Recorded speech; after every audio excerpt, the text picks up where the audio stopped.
ప్రభువును మనం ఎందుకు నమ్ముకున్నాం, ప్రభువును మనం ఎందుకు నమ్ముకోవాల్సి వచ్చింది అని మనం ఆలోచన చేస్తే, దేవుడు మన పట్ల ఆయన కృపను చూపించాడు కనుక దేవునితో సమానంగా ఉండుటకు, దేవుని రాజ్య స్వాస్థ్యంలో మనం పాలు పొందుటకు దేవుడు మనకు గొప్ప భాగ్యాన్ని ఇచ్చాడు.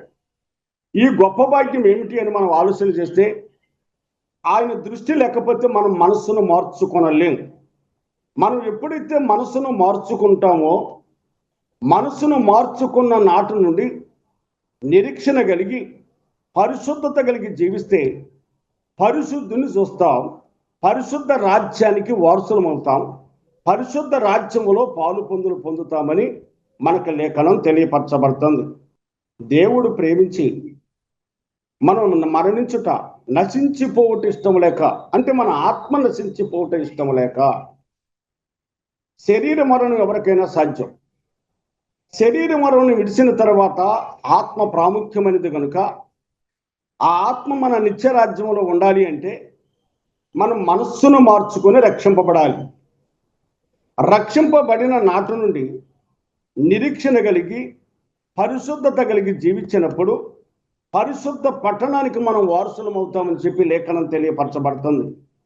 అంతేగాక ప్రభునందు ప్రేమ కలిగిన సంఘస్థులారా, దేవుని యొక్క మహాకృపను బట్టి, ఆయా సంఘాల ఉద్దేశాలను బట్టి, పరిశుద్ధ గ్రంథములో ఉన్న లేఖనాలను బట్టి కొందరు వారం వారం ఆయన శరీరములో ఆయన రక్తంలో పాలు పొందుతూ ఉంటారు.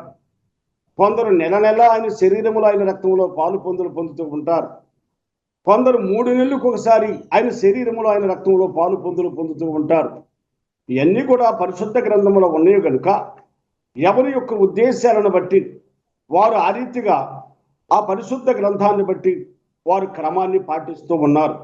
కనుక ప్రభునందు ప్రేమ కలిగిన సంఘస్థులారా, ఈడ రాయబడిన ప్రకారంగా మనం పరిశుద్ధత కలిగి ఉన్నప్పుడు మాత్రమే పరిశుద్ధ పట్టణములో ఉంటాం.